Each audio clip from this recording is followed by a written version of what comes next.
ચડવું ના પડે એમને. અહીંયા એવું થયું છે કે ધીરે ધીરે ધુંધુકારી મોટો થયો છે અને પુત્રના લક્ષણ પારણામાં. ગોકર્ણજી આત્મદેવની સાથે નદીએ જાય, સ્નાન કરે, ચોટલીનું ગઠબંધન કરે અને મંત્રો બોલે, વેદોચ્ચાર કરે, પૂજન કરાવે, સત્યનારાયણની કથામાં સાથે બેસે ને ભગવાનનું નામ લે, માળા જપે, ગળામાં માળા પહેરે, ધોતી પહેરે. અને આ બાજુ ધુંધુકારી છે તે દેખાવે પણ એવો છે અને આચરણમાં પણ એવો છે, સંસ્કારમાં પણ એવો છે. કારણ કે પહેલું કહેવાય ને કે પહેલી શિક્ષક એ માં છે. આપણા સમાજમાં પહેલી શિક્ષક એ માં. બાપ મરી જાય ને એકવાર તો ચાલે, પણ માં ન મરવી જોઈએ. હા, કારણ કે માં હોય ને તેના 5 છોકરા પેટે પડ્યા હોય ને તો ઘરે ઘરે વાસણ ઘસીને મજૂરી કરીને 5 બાળકોને સારા શિક્ષણ આપીને, સારા સંસ્કાર આપીને મોટા કરી લે. માને એટલી શક્તિ ભગવાને આપી છે. હા, પોતાના શરીરમાંથી એક બીજો જીવ ઉત્પન્ન કરે એ સ્ત્રી, એ નારી, એ શક્તિ, એટલે શક્તિ કહેવાય છે. કોઈનામાં એવી શક્તિ કે જે પોતાના શરીરથી જ એક પિંડ જુદો પાડે? હા, આવી શક્તિ કોઈનામાં છે? જે 9 મહિના સુધી 5 કિલો વજન ઉચકીને ચાલે, આ નહીં ખાવાનું, આમ નહીં બેસવાનું, આમ નહીં બોલવાનું, આમ નહીં જવાનું, આ નિયમો પાળવાના. હા, એ શક્તિ છે. નારી એ શક્તિ છે. એટલે ભગવાને એને એની જવાબદારીઓ વધારે આપી છે, એની મર્યાદાઓ એને વધારે આપી છે. અહીંયા ધુંધુકારી મોટો થયો છે અને ધુંધુકારીએ પોતાના લક્ષણ બતાવવા માંડ્યા છે. ધીરે ધીરે પોતાની માને સામે થવા માંડ્યો છે, અપશબ્દો બોલે છે. ક્યાંક બહાર નીકળે શેરીમાં તો કોઈ બીજાનું લાવીને જૂટવીને ખાઈ જાય છે.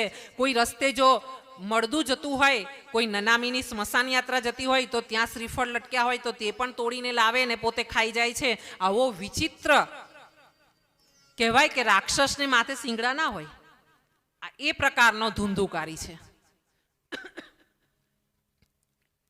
ધુંધુકારી મોટો થયો છે દિવસે દિવસે. આ જે ધૂંધલી છે એ એનું પરાક્રમ, એના ખરાબ કર્મોને ઢાંકી રહી છે. મારો દીકરો છે, હવે મોટો થશે સમજી જશે, હવે સમજી જશે, એમ કરીને એને પંપાડીને એને વધારે વેગ આપી રહી છે એના દુષ્કર્મોને. અને થયું છે એવું કે એક દિવસ ધુંધુકારી, મેં જોયું છે મારી નજર સામે, મેં સમાજમાં મારા નજીકના સગાઓમાં જોયું છે, દીકરાઓ બાપને મારવા ઊભા થયેલા મેં જોયા છે. અને ત્યારે બાપના આંખમાં મેં આંસુ જોયા છે. અને એ જગ્યા પર હું ઊભી હોઉં ને એટલે મને એમ થયું છે કે ફટ છે મને કે મેં આ દ્રશ્ય જોયું. આ કળિયુગ છે.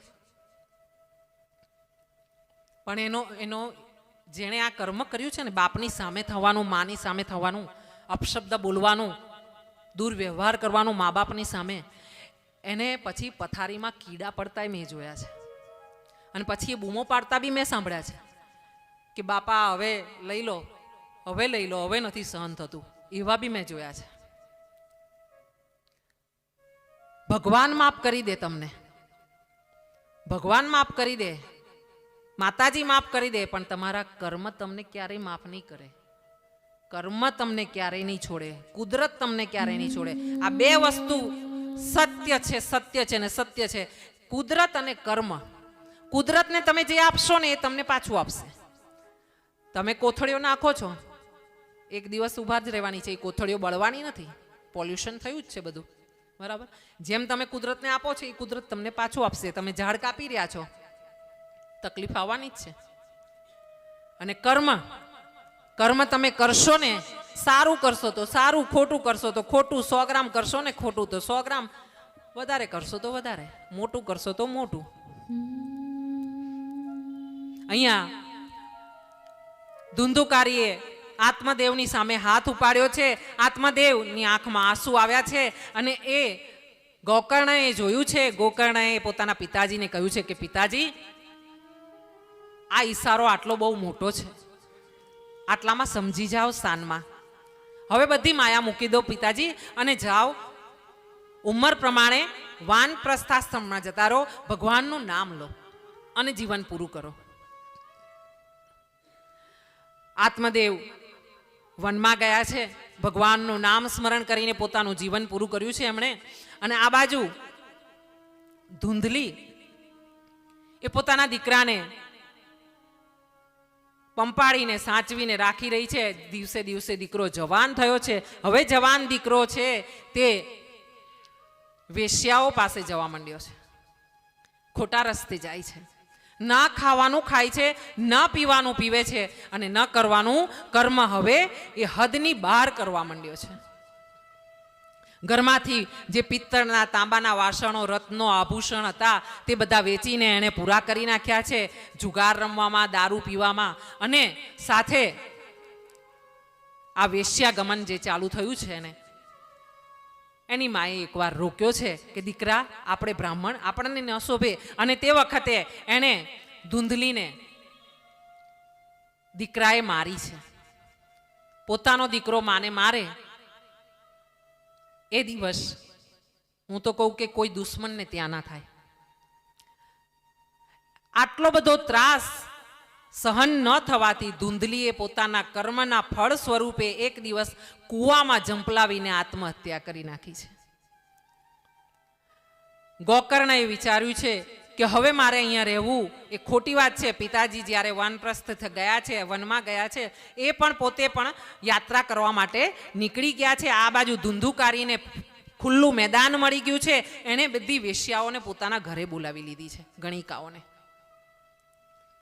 હવે એવું થાય છે કે બહારથી કોઈનું પડાવીને, કોઈનું છીનવીને લઈ આવે છે. અને આ બધી 5 વેશ્યાઓ અહીંયા બતાવી છે. 5 વેશ્યાઓ મતલબ આપણી 5 કર્મેન્દ્રિયો, આપણી ઇન્દ્રિયો, કે જેના દ્વારા સત્કર્મ પણ થઈ શકે અને ખરાબ કર્મ પણ થઈ શકે. એટલે સજાગતા રાખવા માટે આ 5 વેશ્યાઓનું ઉદાહરણ આમાં આપ્યું છે. આ 5 વેશ્યાઓએ અહીંયા આનંદ કરવા માંડ્યા છે આ ઘરમાં રહીને. અને ધુંધુકારીએ એક દિવસ રાજાને ત્યાં ચોરી કરી છે. રાજાને ત્યાં ચોરી કરીને હીરા માણેકને મોટો ખજાનો લઈને ધુંધુકારી આવ્યો છે. આ જોઈને વેશ્યાઓએ વિચાર કર્યો છે, જ્યારે રાત્રે ધુંધુકારી સૂઈ રહ્યો છે ત્યારે વેશ્યાઓએ વિચાર કર્યો કે આ જો રાજાનો ખજાનો ચોરીને લાવ્યો છે આપણા માટે, પણ જો પકડાઈ ગયા તો આની હારે હારે આપણાને ફાંસી મળશે. એટલે પેલી ગણિકાઓએ વિચાર કર્યો કે ના રહેગા બાસ ના બજેગી બાંસુરી. એટલે એમણે ધુંધુકારી સૂતો તો એને બાંધી દીધો છે, એને ગળું દબાવ્યું છે, પણ ગળું દબાવવાથી ધુંધુકારી મળ્યો નહીં. એટલે એને હાથ પગને બધું બાંધેલું હતું. એની સાથે સાથે એમણે ગરમ ગરમ અંગારા લાવીને એના મોઢામાં નાખ્યા છે.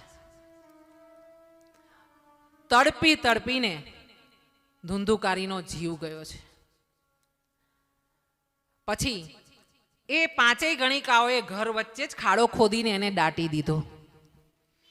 અને પછી બહાર સજી ધજીને બહાર જઈને એમણે એવું કીધું કે અમારા પતિ તો બહાર પરદેશ કમાવા ગયા છે, એમને આવતા કદાચ દિવસ ઘણા થાય, મહિનો થાય ને વર્ષ દિવસ પણ થાય, એમ સમજાવીને બધાને સમજાવી દીધા છે. અને પોતે આરામથી પેલો ખજાનો છે એમાંથી 5 જણી આનંદ લે છે.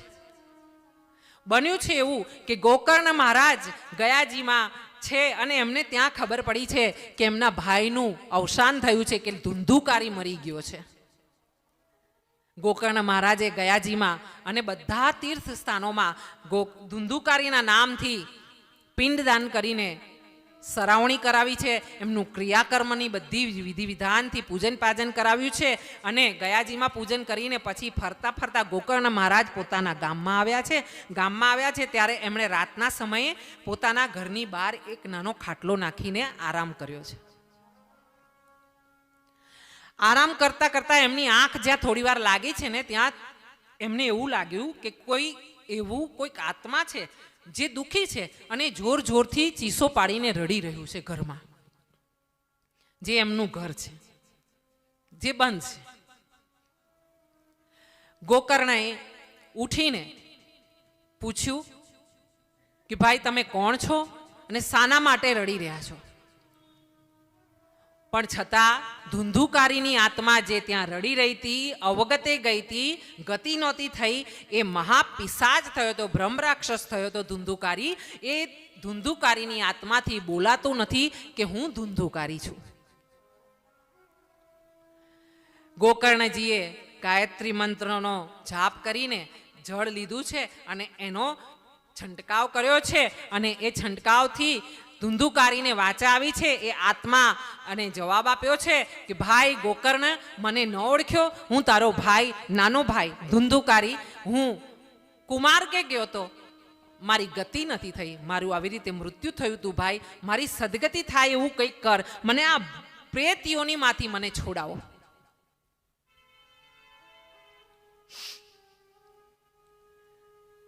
ધુંધુકારી રડીને પોતાના ભાઈને પગે લાગી રહ્યો છે, ચીસો પાડી રહ્યો છે. એનાથી આ જે તકલીફ છે પિશાચ યોનિની, રાક્ષસ યોનિની, એ સહન નથી થતી અને એના કારણે એ તડપી રહ્યો છે. અને ગોકર્ણ મહારાજે વિચાર કર્યો છે કે હું કેવી રીતે મારા ભાઈને ગતિ કરાવું.